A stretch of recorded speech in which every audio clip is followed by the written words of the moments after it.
اگلے چمکیلے مخمل جیسے لوگ واسکا پڑا تو پتھر نکلے۔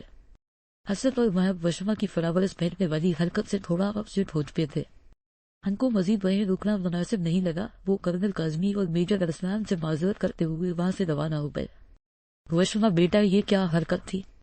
بھلا کسی کے خلوص کی دویاں ایسے نہیں لڑانی چاہیے۔ سب تمہارے بیجا لڑ پیار کا نتیجہ ہے جو مجھے ان بچوں کے سامنے شرمندہ ہونا پڑا گیا۔ کیا سوچتے ہوں گے وہ ایک ریٹائرڈ کرنل کی اولاد کتنی محنت لیس ہے؟ پاپا کی آواز کافی سخت تھی جو اسلان کو بہت کچھ باور کروا رہی تھی۔ وشما نے امید بھری نگاہ بھائی پر ڈالی تھی، پر یہ کیا وہاں بھی نولفٹ کا بورڈ چسپا تھا؟ اس نے خاموشی سے سر جھکا لیا اور اپنے آنسو ضبط کرنے لگی۔ پاپا اسے سنانے کے بعد باہر چلے گئے تھے۔ ارسلان بھی ڈسچارج پیپر بنوانے کا کہتا وہاں سے چل دیا تھا۔ کاش ایک بار میرا تم سے سامنا ہے وہ جین ملف لیتے چھیدی تین تمہارے کیے کی سزا تو ملے گی ہی نائب صاحب پاک ہو، اور جلد ہی قسمت ان کو یہ موقع دینے والی تھی۔ سر جی تسی بدلی دا انتظار کیتے بغیر ہی کتوں روانہ ہو چلے۔ سپاہی رضوان نے چائے کا کپ میڈر کو کہا، میری بہن کی شادی ہے، اسی لیے میرا جانا ضروری ہے کیونکہ میں اس کا ایک ہی بھائی ہوں۔ ہم بھی اپنی بہن کی شادی کے لیے جا رہے ہیں۔ سر جی فستا دل نے بھی اپنی رام لیلا سنانا مناسب سمجھا تھا، لیکن سپاہی رضوان وہ خوش قسمت بندہ تھا جسے بغیر کسی اہلے بہانے کے چھٹی مل گئی تھی۔ رضوان تمہارے گھر والے بھی تمہیں اچانک دیکھ کے یقیناً بہت خوش ہوں گے، ارسلان نے بات بڑھانے کو بولا تھا کیونکہ وہ مسلسل 2 دن سے نیچے کی جانب سفر کر رہے تھے۔ تھوڑی دیر کو کہیں پارک کے سستا لیتے تھے، اب اچانک بنیشر کے تیور بدلتے نظر آ رہے تھے۔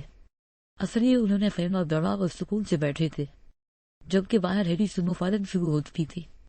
سر جی تسی شادی کے دو کروا رہے ہو؟ سپاہی رضوان نے تجسس سے پوچھا۔ میجر نے ایک مسکراتی نظر اس پر ڈالی اور کہا، اسپی بہن کے ساتھ اسپی بھی رخصتی کا پروگرام بنا رہے۔ اسپی گھر والے خستہ دل اور رضوان نے اسے مبارکباد دی تھی۔ وہ بھی کھلے دل سے مسکرا دیا تھا۔ 2 دن میں پہلی بار اسے دریا کا خیال آیا تھا۔ مرن کا ایک خوشبن احساس زیادہ تھا جو اس کے اندر تک سرشاری بھر گیا تھا۔ ہر کسی کے نام پر نہیں، گونفی صاحب دھڑکنیں بڑی باوسود ہوتی ہے۔ عجیب ڈھنگ کا منظر تھا۔ چارلس میرے میں منتظر ہی رہا اور گزر گیا۔ کوئی بیا کو لیفٹیننٹ شاہ کی جانب سے کارڈ پر پھول ایسی ہوئے انہیں چھیدی 3 تھے۔ شوم قسمت کے چھوٹے ہٹلر اسے دادا دادی اور بیا کے مما پپا کی فلائٹ کا بتانے کو آ رہے تھے، اور کولیرا اسی نے ریسو کیا تھا، واٹ دا ہیل ابیا رحمت واٹ ڈز دس۔ بیا نے ناسمجھ میں اس کا شاؤٹ کرنا اور اس کے ہاتھ میں موجود کولیر دیکھا۔ یہ میں نے تو کچھ آرڈر نہیں کیا۔ اسے لگ رہا تھا کہ پارسل منگوانے پر شہید اس کو وسع آیا ہے۔ کھولو اسے ایک اور آرڈر۔ جینس نے جلدی سے کولیر اس کے ہاتھ سے لیا۔ پہلی نظر نشار پر پڑی۔ بھرا مجھے کوئی کیوں پوئٹری، اور جیسے ہی پارسل کھلا اندر سے تازہ گلاب کی کلیاں اور کارڈ موصول ہوا تھا۔ سوری اینڈ گیٹ ول سون تحریر تھا۔ کون ہے یہ؟ میں نہیں جانتی۔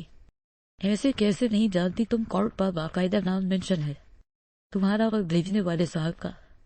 ہو کے جانتی ہوں میں تو۔ آپ کیوں آل ٹائم میرے پیچھے جاسوس بن کے گھومتے ہیں؟ میری مرضی میں چاہے جس سے رابطے رکھوں، جس سے ملول ہوں بہر مسٹر شیرین احمد آپ ہوتے کون ہے مجھ سے اتنا انوسٹیگیٹ کرنے والا؟ چٹاف کی آواز نے بیا کی بولتی بند کروا دی تھی۔ تم شاید بھول چکی ہو کہ چچا جان تہنے میری سیکیورٹی میں دے کے گئے، اور یہ تھپڑ تمہاری بدتمیزی کا جواب ہے۔ آئندہ بات کرنے سے پہلے اس تھپڑ کو ضرور یاد رکھنا۔ پارسل اس کے منہ پر مارنے کے بعد وہاں سے روانہ ہو گیا تھا۔ وہ دیکھ کر کے میرے خوابوں کی زمینوں کو میرے وجود میں دریا تلاش کرتا ہے، روا کہ مجھ کو کسی عہد خوش گمانی میں وہ شہید اب کوئی مجھ سا تلاش کرتا ہے۔ میجر ارسلان نے اپنی پوسٹن سے اچن برشیر کروائی تھی، اور اس پہ پاپا کی مکمل سپورٹ حاصل رہی تھی کیونکہ جلال کاظمی خود بھی کارگل جیسے مشن کا حصہ رہے تھے۔ سفید پہاڑوں سے تو اسے ویسے بھی عشق تھا، اور وہاں کی ایک اہم شخصیت چاچا عبدالرحمن وہ ان سے مل کے انہیں ایک سلیوٹ پیش کرنا چاہتا تھا۔ ایک میجر ایک عام سولین کو سلوٹ کرنے کو بےتاب تھا، جبکہ وشما اپنے بھائی کے اس فیصلے سے ذرا بھی خوش دکھائی نہ دیتی تھی۔ بھائی کے مقابلے اسے پہاڑوں سے خوف آتا تھا۔ دیوریکل پہاڑوں کو دیکھ کے اسے لگتا تھا وہ اس اپنے اندر کو نگل لیں گے۔